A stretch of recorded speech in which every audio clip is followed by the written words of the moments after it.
The warning lights on the bridge of the UES Defender turned from green to amber. Captain Jane Morrison looked up from her morning coffee and saw her communications officer, Lieutenant Sam Parker, frantically working at his console.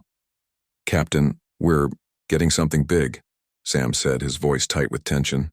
"It's coming from outside our solar system." Jane put down her coffee and walked to his station. "What kind of big, Lieutenant?" "Energy signature like nothing we've ever seen." "It's massive, Captain, really massive." Before Jane could respond, the main screen lit up. A voice filled the bridge, not human but speaking perfect English with an odd musical quality. "People of Earth, this is the Galactic Federation. Prepare to receive our message." The crew froze.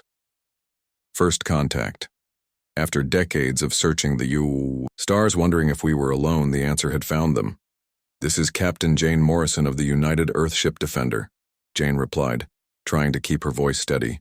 "We receive your message." A new image appeared on the screen. A massive vessel that dwarfed anything humanity had ever built. It was dark purple with silver markings that seemed to move like living things. Standing in what appeared to be its command center was a tall figure with 4 arms and skin that shimmered between blue and green. "I am Ambassador Zeftar of the Galactic Federation," the figure said. "We come with important news for your species." Commander Lisa Wright, Jane's second-in-command, moved closer. "Are you saying there are other intelligent species out there?" "Thousands," Zeftar replied, "and they all follow the rules of the Galactic Federation, rules that bring peace and order to our galaxy." Jane felt her heart racing. This was the moment humanity had always dreamed of, and somehow it felt wrong. "We are honored to meet you," Jane said carefully. "What can Earth do for the Galactic Federation?" Zeftar's 4 arms moved in what might have been a gesture. "You must understand, your species has been watched. Your technology grows too fast. Your weapons become too powerful. This threatens the stability we have maintained for 10,000 years. We've never threatened anyone," Lisa said. "We've never even met anyone until now." "You threaten by existing," Zeftar replied. "Therefore, the Federation has made a decision. You have 72 of your Earth hours to surrender all military assets. All weapons must be turned over to us. Your government must accept our oversight. This is not a negotiation. This is an ultimatum." Silence fell over the bridge. Jane heard, her heart beating in her ears. "And if we refuse," she asked, "then you will be quarantined. Your planet will be surrounded. No ships will leave or enter your solar system until you comply. If you resist, you will be pacified." The word pacified hung in the air like a threat. "May we have some time to discuss this with our leaders?" Jane asked. "You have 72 hours. That is your time." The screen went black. The bridge erupted in whispers and worried looks. Jane raised her hand for silence. "Sam, get me the United Nations headquarters immediately. Lisa, I want full scans of that ship. Whatever sensors we have, use them. I want to know everything about our visitors." As her crew worked, Jane stared at the empty screen. First contact should have been a celebration. Instead, it felt like a death sentence. Within minutes, she was connected to President Richard Hayes in Washington. "Captain Morrison, please tell me this is some kind of elaborate hoax," the president said, though his voice suggested he already knew the truth. "No, sir. It's real. They're giving us 72 hours to surrender or they'll pacify us." "Pacify?" The president repeated the word like it tasted bad. "What exactly do they mean by that?" "I don't know, sir. But they have technology far beyond ours. That ship out there could probably destroy half our planet without breaking a sweat." "See?" There was a long pause. "Captain, I'm calling an emergency session of all world leaders. Keep monitoring that ship." "And Captain?" "Yes, Mr. President? How are you and your crew holding up?" Jane looked around her bridge. Sam was already pulling up historical files on first contact protocols. Lisa was directing sensor sweeps from 3 different stations. Everyone was working with grim determination. "We're scared, sir, but we're still here, still fighting." "Good. That's what I needed to hear. Keep me posted on any changes." The connection ended. Jane turned to her crew. All right, everyone. I know this isn't how we pictured first contact, but we have a job to do. Sam, I want every message from that ship recorded and analyzed. Lisa, work with engineering to see if there's any weakness in their shields or weapon systems. We might be outgunned, but we're not giving up without exploring all options. Over the next few hours, news of the alien ultimatum spread across Earth. Jane watched through news feeds as riots broke out in some cities, while others organized prayer vigils. But she also saw something else, people coming together like never before. In New York, old enemies shook hands in the streets. In Beijing, citizens offered shelter to strangers. In London, people shared their food with those who had none. Across the globe, humanity was preparing, but not in fear. They were preparing together. Captain, Lisa said, reviewing data on her screens. I've found something interesting about their ship's design. It doesn't seem built for invasion. It's more like a diplomatic vessel. Meaning they expected us to surrender without a fight. They didn't bring an armada. They brought one ship. Jane nodded slowly. One ship for an ultimatum. Either they're incredibly confident, or they're testing us, Sam added, seeing how we react to pressure. Keep digging, Jane ordered. We need to understand what we're really dealing with. As Earth's clock counted down to humanity's deadline, Captain Jane Morrison stared out at the stars that no longer seemed quite so empty. The galaxy had issued its ultimatum, but Earth hadn't answered yet. And somehow Jane suspected that whatever answer they gave would change everything, not just for Earth, but for the entire galaxy. The emergency session at the United Nations brought together every world leader. For the first time in history, no one was late. No one skipped the meeting. Even countries that hadn't spoken to each other in decades sat at the same table. President Richard Hayes stood at the podium. His usually perfect hair was messy, his tie crooked. The weight of humanity's future showed in every line on his face. 72 hours ago, we learned we're not alone, he began. Today we decide if we'll remain free. The room buzzed with worried voices. General Robert Adams of the United States military stood up. Mr. President, we must prepare for war. History teaches us that those who negotiate from weakness lose everything. General Adams, said Paul Johnson, the Secretary of State, we're talking about beings who cross the stars to reach us. How do we fight that? We fight like humans always fight, Admiral Helen Brooks answered. We adapt. We find their weakness. We never surrender. The Russian representative, General Alex Volkov, nodded in agreement. Russia stands with America on this. Better to die free than live as slaves. But others disagreed. The Chinese Prime Minister Liu Wei spoke carefully. Perhaps we can negotiate, find a middle ground. The cost of war might be too high. There is no middle ground, shouted General Peter Singh from India. They didn't come to negotiate. They came to collect. Dr. Amy Chen, Earth's leading xenobiologist, requested permission to speak. She was one of the few scientists invited to the meeting. Distinguished leaders, she said, I've been studying the Federation's message. Something doesn't add up. They say we're a threat because we advance too quickly, but they've had thousands of years of development. Why are they really afraid of us? What are you suggesting, Dr. Chen? President Hayes asked. I'm suggesting they've never seen a species like us. Think about it. We went from horse-drawn carriages to space travel in just over a century. Most species probably take millennia to reach our current level. They're not afraid of our weapons, they're afraid of our potential.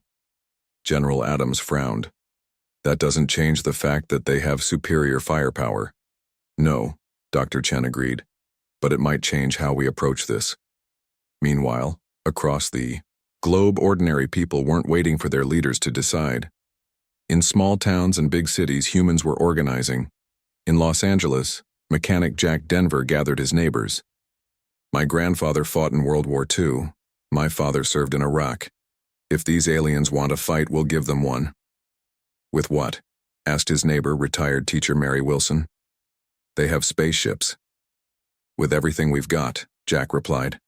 We make them pay for every inch of Earth. In New York, software engineer Steve Collins worked with a group of hackers. If they have computers, we can fight them in cyberspace. Every system has a weakness. What if we're just making things worse? Worried his colleague, Lisa Brown. What if resistance gets us all killed? What if surrender gets us all enslaved? Steve shot back. Back at the UN, the debate continued for hours. Captain Jane Morrison had been called in to provide updates from the UES Defender. Captain Morrison, President Hayes said, "What's the current status of the alien vessel?" "Still holding position outside Jupiter's orbit, sir. No additional ships have appeared. They seem to be waiting." "Just one ship," Admiral Brooks muttered. "Either they're incredibly confident, or this is a test." "A test of what?" asked Secretary Johnson. "Our character," General Adams replied. "They want to know who we are. A species that surrenders without a fight, or one that stands its ground?" Dr. Chen spoke up again. "I've found something in our communications with them. The Federation has existed for 10,000 years, but they've never encountered unanimous resistance when they give ultimatums. Some species surrender immediately. Others fight among themselves. But Earth? What about Earth?" President Hayes leaned forward. "Earth is different. In the past 48 hours, our response has been remarkable. Yes, there's panic, but look at the data." She projected statistics on the screen. Crime has dropped by 60% globally. Charitable giving is up by 300%. People are helping each other like never before. The Federation has never seen a species unify this quickly. "So what do you recommend, Dr. Chen?" asked Paul Johnson. "I recommend we show them exactly who we are, united, defiant, human." Lieutenant Colonel Jack Silver from the Australian Defence Force stood up. "Dr. Chen is right. I've been coordinating with military commanders worldwide. For the first time in history, every nation's military is working as one. No secrets, no competition, just one human force. The same is happening in civilian sectors," added Commander Lisa Wright, who had been monitoring communications. "Scientists are sharing research without patents. Engineers are collaborating across borders. Artists are creating unity songs. We're becoming something we've never been before." "One people," President Hayes said softly. "One world. One answer," General Adams added with a grim smile. The discussion went on, but a consensus was forming. Surrender was not an option. Negotiation seemed unlikely given the Federation's terms. But direct military confrontation against superior technology seemed like suicide. "There's something else," Captain Morrison said, checking new data on her device. "Our deep space probes picked up something interesting. The Federation ship has been running scans not just on Earth but on our entire solar system." "Scanning for what?" Admiral Brooks asked. "Resources, strategic positions, defensive capabilities. But here's the strange part. They're running the same scans repeatedly as if they can't believe the data they're getting." "What data?" President Hayes asked. "Our defensive grid is more advanced than they expected. Our asteroid mining operations show industrial capability beyond typical developing species. And our military satellites, Captain Morrison paused. "Sir, I think they're realizing they might have made a mistake." The room fell silent as this sank in. "So what you're saying," General Adams said slowly, "is that they expected to find primitives with nukes, but instead found a species on the verge of becoming a real space power?" "Exactly," Captain Morrison confirmed. Dr. Chen smiled for the first time all day. "And that might be our advantage. They're expecting us to respond like other species they've conquered, but we won't." "Because we're human," President Hayes said. "And humans don't just roll over." "No, sir," General Adams replied. "We bite back." The meeting went on for another 6 hours, but the framework of Earth's response was taking shape. It wouldn't be surrender. It wouldn't be begging. It would be something the Federation had never seen before. As the session concluded, President Hayes looked around the room one final time. "Ladies and gentlemen, in 24 hours humanity gives its answer. Let's make sure it's an answer worthy of our species." Outside the UN building, crowds had gathered. They held signs not in different languages but in a new shared language, of symbols and simple words. Unity flags flew alongside national ones. The message was clear. Humanity stood together now. In space, the Defender continued its watch, its crew ready for whatever came next. And across Earth, 6 billion humans waited to learn what 3 words would define their future. President Richard Hayes stood in the war room deep beneath the White House. Military leaders from every major nation surrounded him through holographic displays. The deadline was in 6 hours. "The world has spoken," President Hayes announced. "The vote is complete. No nation chose surrender." General Robert Adams nodded approvingly. 93% of world citizens polled support resistance. That's unprecedented unity. "Now we need the right words," said Secretary of State Paul Johnson. "Words that send our message clearly." Dr. Amy Chen pulled up historical data on her screen. "I've been studying how humans have responded to ultimatums throughout history. There are patterns we should consider." "Show us," President Hayes said. Images filled the screens. Ancient battles, defiant speeches, moments when humans chose to fight rather than surrender. "The Battle of Thermopylae," Dr. Chen began. "When the Persian king demanded the Spartans surrender their weapons, King Leonidas replied with 2 words, Mal and Lab, come and take them." "The Alamo," General Adams added.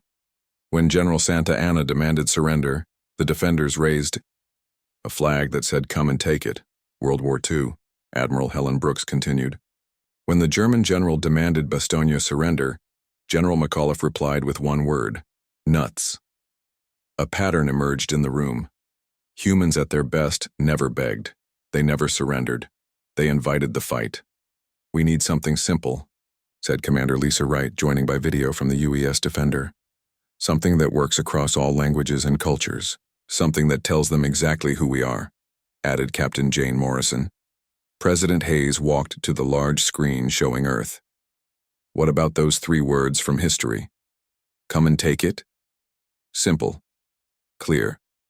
Defiant." The room fell silent. Every leader considered the weight of those words. General Peter Singh from India spoke first. "In my language, those words carry the same meaning. Defiance. Challenge. Courage." "Same in Chinese," confirmed General Liu Wei. "The meaning transcends language." "It's perfect," Dr. Chen said. "Not an insult, not a threat, an invitation. It puts the choice back on them." General Adams smiled grimly. "I like it. It tells them we're ready. But it also tells them they'll have to work for it." President Hayes looked around the room one last time. "All in favor?" Every hand went up. Every voice said, "Agreed." For the first time in human history, world leadership voted unanimously. "It's decided," President Hayes announced. "Commander Wright, prepare to transmit our response." 2 hours later, the final preparations began. Commander Wright had assembled the best communication team on Earth. The response would be broadcast from multiple locations simultaneously: the moon base, space stations, and the Defender itself. "Captain Morrison," President Hayes called through the secure channel. "Are your people ready?" "Yes, sir," Jane replied from the Defender's bridge.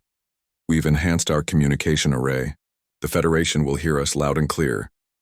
"And our defensive systems?" "Activated and ready, sir. Operation Homestead is a go. Every military installation on and off Earth is coordinated." The President paused. "Captain, I want you to know, whatever happens next, you and your crew have made humanity proud." "Thank you, sir. We're honored to serve." Around the world, civilians gathered in public squares, homes, and shelters. Everyone was watching. Everyone was waiting. Lieutenant Sam Parker looked up from his station. "Captain, we're getting increased activity from the Federation ship." "What kind of activity?" "Looks like they're preparing to receive our transmission. Their communications array just powered up." Captain Morrison nodded. "Then let's not keep them waiting. Open a channel to Earth Command." President Hayes appeared on the screen. "Captain Morrison, the time has come. Transmit our response." "Yes, sir." Lieutenant Parker, broadcast on all frequencies. Sam's fingers moved across his console. "Channel open, Captain. All Earth stations synchronized. We're live." Captain Morrison took a deep breath. "Federation vessel, this is Captain Jane Morrison, of the United Earth Defense Force. We have received your ultimatum. We have consulted with all peoples of Earth. Here is our official response. She paused. In that moment, 6 billion humans held their breath. Come and take it. 3 words. Simple, clear, final. The Federation ship went silent for exactly 30 seconds. Then Ambassador Zeftar's voice filled the channel. People of Earth, you choose conflict over compliance. Captain Morrison straightened in her chair. We choose freedom over submission, Ambassador. Your ultimatum demanded surrender. We prefer to stand. You understand the consequences? Our technology exceeds yours by thousands of years? We understand, Jane replied calmly. Do you understand us? Another pause. Longer this time. Explain, Zeftar demanded. Humans don't surrender our freedom, Jane continued. We never have, we never will. You want our weapons? Our independence? Our dignity? Then yes, Ambassador. Come and take it. The channel closed. Immediately, alarms sounded across the Defender. Captain, Lieutenant Parker shouted. The Federation ship is powering up weapon systems. All hands, battle stations, Jane ordered. This is not a drill. Around, Earth military forces snapped into action. Satellites turned and locked onto the alien vessel. Defense shields came online. Fighter squadrons launched from bases on 6 continents. Sir, Admiral Brooks reported to President Hayes. All defensive. Systems are operational. The quantum shield network is holding steady. President Hayes nodded. And Operation Homestead? Phase 1 initiated. Our surprise elements are in position. In cities worldwide, people ran to shelters, but they ran with purpose, not panic. These were drills they'd practiced. Everyone knew what to do. Captain Morrison, President Hayes called. Report. The Federation ship has locked weapons on Earth, sir, but they're not firing. Why not? Unknown, sir. They seem to be waiting. Dr. Chen, monitoring from Earth, had an idea. Captain, scan for other ships in the system. Sam Parker worked frantically. No additional vessels detected, Doctor. Still just the one ship. That's why they're waiting, Dr. Chen realized. They didn't expect resistance. They came with one diplomatic vessel, not a war fleet. President Hayes smiled slightly. They're not ready for war any more than we are. But unlike them, we were ready to die free. Sir, Captain Morrison reported, we're receiving another transmission from the Federation. The screen lit up again. Ambassador Zeftar looked different now. The arrogance was gone. Humans of Earth, the ambassador said slowly, we would like to reconsider your status in the galaxy. President Hayes stepped forward. I believe, Ambassador, that what you mean to say is, we would like to negotiate as equals. For the first time, Ambassador Zeftar's forearms moved in what might have been surprise? Respect? Indeed, the ambassador replied. It seems we misjudged your species, General Adams whispered to President Hayes. 3 words changed everything. No, General, President Hayes corrected, looking at screens showing united humans across the globe. Human nature changed everything. Those 3 words just announced it to the galaxy. As Earth's shields remained raised and weapons stayed ready, humanity had spoken its truth to the stars. Not with fear, not with hatred, but with the simple, eternal defiance that marked every human who had ever chosen to stand rather than kneel. The Federation had issued an ultimatum. Earth had replied with just 3 words, and the galaxy would never be the same. The war room buzzed with activity as Earth's military leaders watched their screens. The Federation ship remained stationary, weapons charged but not firing. They're scanning us again, reported Lieutenant Sam Parker aboard the UES Defender. Deeper scans than before. They're looking for something. Captain Jane Morrison studied the data flowing across her screens. They're analyzing our defensive grid. Give me a full status report.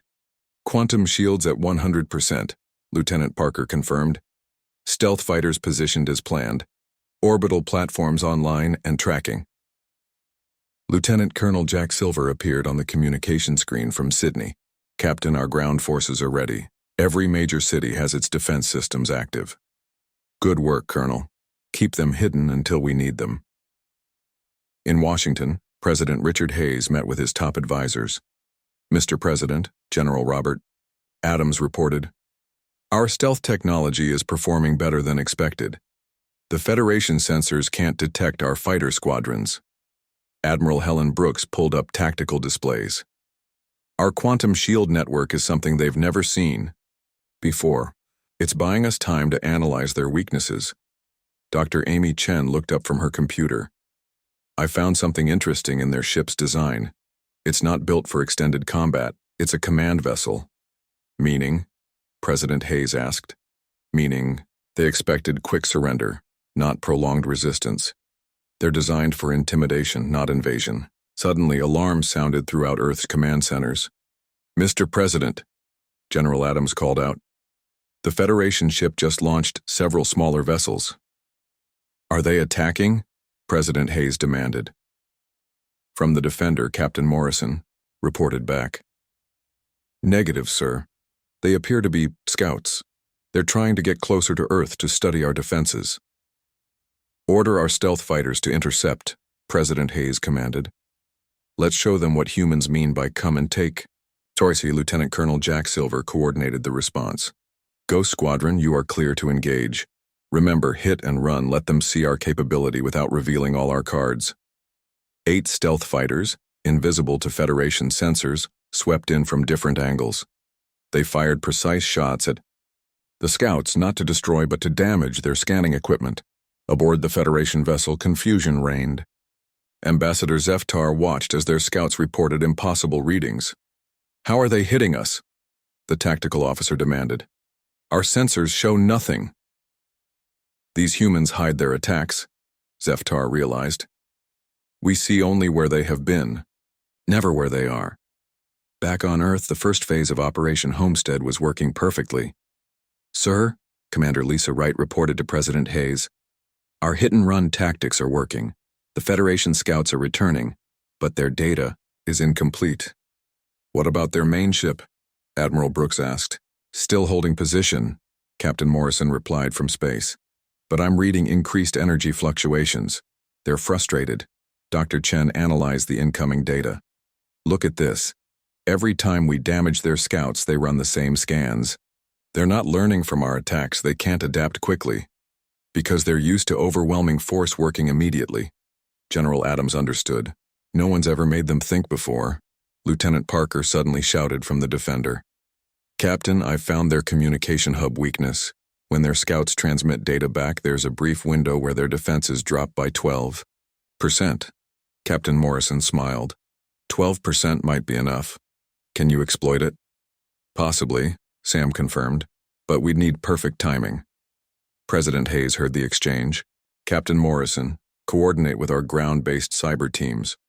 Let's see if we can get into their systems." On the ground, Steve Collins led a group of Earth's best hackers. "People, we have a target. 12-second windows every time their scouts report. We need to be ready." "What's the plan?" asked Lisa Brown, his deputy. "We don't attack their weapons or shields," Steve explained. "We go for their database. We want to know what they know about us, and what they know about the rest of the galaxy." Above Earth, the tactical dance continued. Federation scouts attempted new scanning angles. Earth stealth fighters responded with surgical strikes.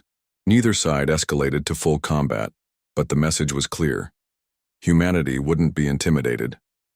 Ambassador Zeftar, the Federation tactical officer, reported, "We're losing scouts faster than we can repair them. The humans strike from nowhere." Zeftar's forearms moved in agitation. "How is a developing species outmaneuvering us?" "They fight like no species we've encountered," the officer admitted. "They adapt in real time. They coordinate without centralized command. It's remarkable." On the Defender, Lieutenant Parker found another opening. "Captain, I've identified their power distribution patterns. Every 12 minutes, they cycle energy to their main engines. During that cycle, their shields weaken by 8% in the stern section." Captain Morrison considered this. "Not enough to damage them, but maybe enough to deliver a message." She contacted Earth Command.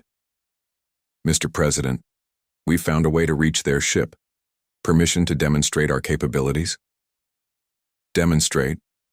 Captain, but remember, we want negotiation, not annihilation. Understood, sir. We'll send them a message they can't ignore. The plan was elegant in its simplicity. During the next power cycle, Earth's orbital platforms fired precision lasers at the Federation ship's stern. The beams carried no destructive force but instead painted 3 words in perfect glowing letters across their hull. Come and take it. For 10 seconds, the Federation vessel displayed humanity's defiant message for all to see. Aboard the alien ship, alarm bells rang. How did they penetrate our shields? The tactical officer demanded. They didn't, Zeftar said quietly. They rode on us. They're not trying to destroy us. They're humiliating us. The ambassador's forearms moved in what the crew recognized as deep respect. Meanwhile, Steve Collins and his hacking team struck during a communication window. We're in, Steve announced, downloading their cultural database. Lisa, check their military records. Oh my, Lisa gasped as data flowed across her screen. Steve, look at this. They've conquered 47 worlds in the last 1,000 years, all surrendered within days of the ultimatum. Except, no exceptions. Until us. We're the first species to say no. Steve's excitement grew. And look here, their psychology profiles. They're utterly unprepared for sustained resistance. Their entire strategy depends on rapid surrender. Back in space, Captain Morrison watched as Federation scouts retreated to their main vessel. They're regrouping, Lieutenant Parker observed, but not for attack. Look at their formation. Defensive positions, Commander Wright confirmed. They're protecting themselves from us. President Hayes received the update with satisfaction. They came to deliver an ultimatum. Now they're defending against one. Dr. Chen studied the data streams. Mr. President, we're seeing a fundamental shift in their behavior. They're no longer acting like conquerors. They're acting like visitors who've overstayed their welcome. Good, General Adams said grimly. Let them understand what it means to face humans. As Earth's 24 hours of response continued, the balance of power continued shifting. The Federation, accustomed to quick victories through intimidation, found themselves in an extended engagement with an enemy that refused to play by their rules. Sir, Admiral Brooks reported, all our defensive systems remain operational. Our stealth fighters have successfully engaged 43 times without a single loss. Our cyber warfare teams have penetrated their secondary systems. President Hayes nodded. And their response? They're pulling back their scouts, Captain Morrison reported from the Defender. The main vessel is showing signs of uncertainty. Excellent. Maintain pressure, but prepare for negotiations. They'll want to talk soon. Unknown to Earth's forces aboard the Federation vessel, Ambassador Zeftar faced a truth no Federation representative had encountered in generations. They might lose. Tactical assessment, Zeftar demanded. Unfavorable, Ambassador. The humans fight with unity and innovation we've never seen. Their technology is more advanced than our databases predicted, and their will to resist is absolute. Zeftar looked at the damage reports, the tactical failures, the impossible human victories. Perhaps, the ambassador said slowly, it is time to admit that this species is exactly what they claim to be. Not primitives to be conquered, but equals to be respected. Shall we open negotiations? The communications officer asked. Not yet, Zeftar decided. First, let us understand these humans better. They fight not with hatred, but with principle. They defy not from arrogance, but from conviction. Such a species. The ambassador paused. Such a species might just reshape the galaxy. As the strategic gambit continued, both sides prepared for what everyone knew would come next. Not conquest or surrender, but something entirely new in galactic history, true negotiation between equals. The Federation ship sent a new signal to Earth, no longer demanding surrender. Ambassador Zeftar requested a meeting. Captain Jane Morrison received the transmission aboard the UES Defender. Mr. President, They want to negotiate, but not from a position of strength anymore. What are they offering? President Richard Hayes asked from the war room. They're asking for a ceasefire and diplomatic talks, equal representation. General Robert Adams looked skeptical. Could be a trap. Dr. Amy Chen disagreed. Based on our data analysis, they're being genuine. They've never encountered a unified resistance like ours. It's changed their perspective completely. President Hayes made the decision. We'll meet with them, but on our terms. Neutral ground, the space between Jupiter and Mars. Captain Morrison, you'll lead our delegation. Understood, sir. Who else will join me?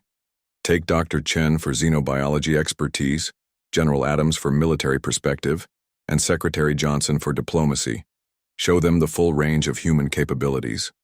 3 days later, the historic meeting took place. A small human shuttle docked with a Federation diplomatic pod halfway between the planets.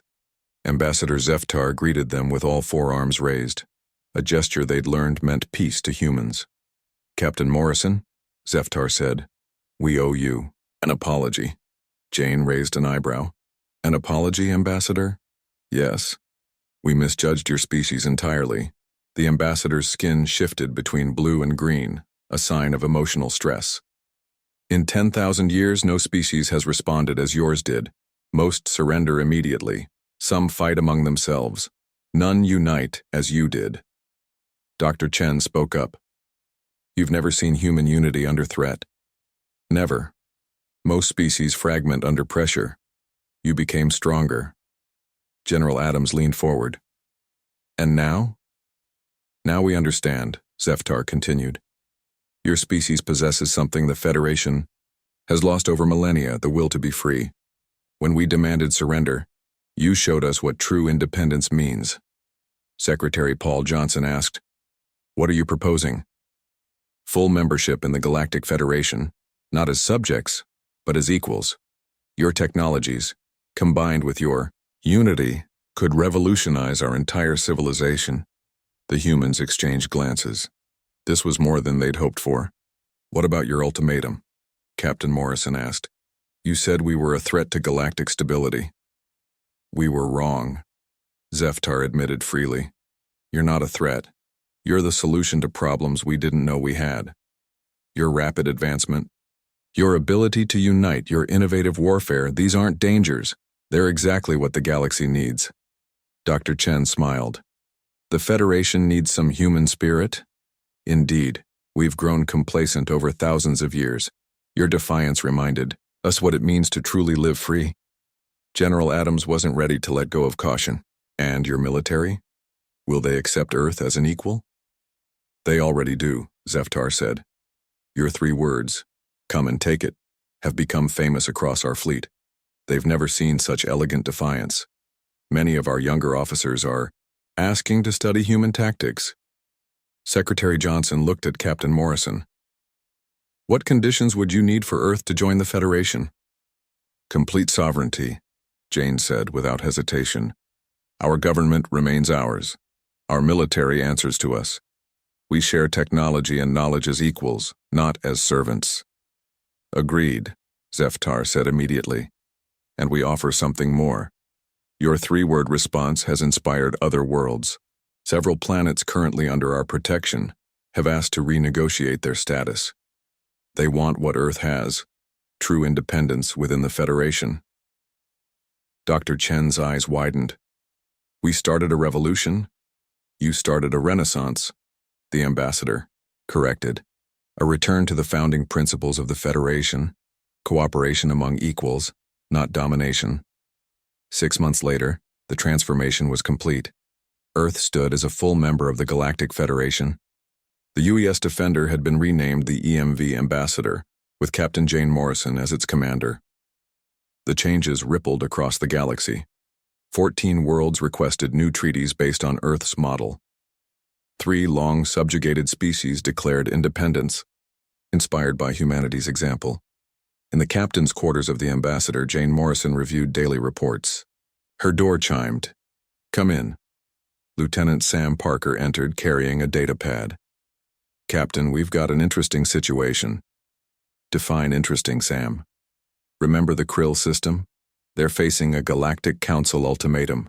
Surrender their weapons, or face isolation, Jane smiled.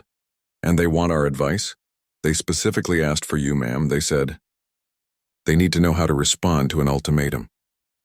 Jane stood up and looked out at the stars. Earth had gone from isolated planet to galactic leader in just 6 months, all because they'd chosen 3 simple words over surrender. Prep a communication link, Sam. Let's talk to the Krill. Minutes later, the Krill leader appeared on her screen. His tentacles moved nervously as he spoke. Captain Morrison, we've heard of Earth's response to the Federation's ultimatum. We face a similar choice. We don't know what to do. Jane leaned back in her chair. She thought about all humanity had been through. The fear, the unity, the defiance that changed everything. Do you want to be free? She asked the Krill leader. Yes, but we're terrified. They're so much stronger. So was the Federation when they threatened us. But here's what we learned. Unity is the greatest strength. Freedom is worth any price. And sometimes, the right words at the right time can change the entire game. The Krill leader leaned forward hopefully. What words did you use? How do we respond? Jane Morrison, once captain of a single Earth ship, now advisor to struggling worlds, smiled. Tell them 3 words that humans have taught the galaxy. Tell them with unity, with conviction, with the strength of a free people. She paused, letting the weight of those words build. Come and take it. The communication ended, but Jane knew her words would travel far. Earth had answered the galaxy's ultimatum and found their place among the stars.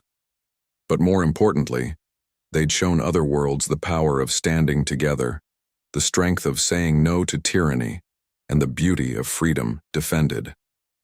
Those 3 words had echoed across the galaxy, changing not just Earth's fate, but the very nature of galactic civilization itself. The galaxy had issued an ultimatum. Earth had replied with 3 words, and an age of true freedom had begun.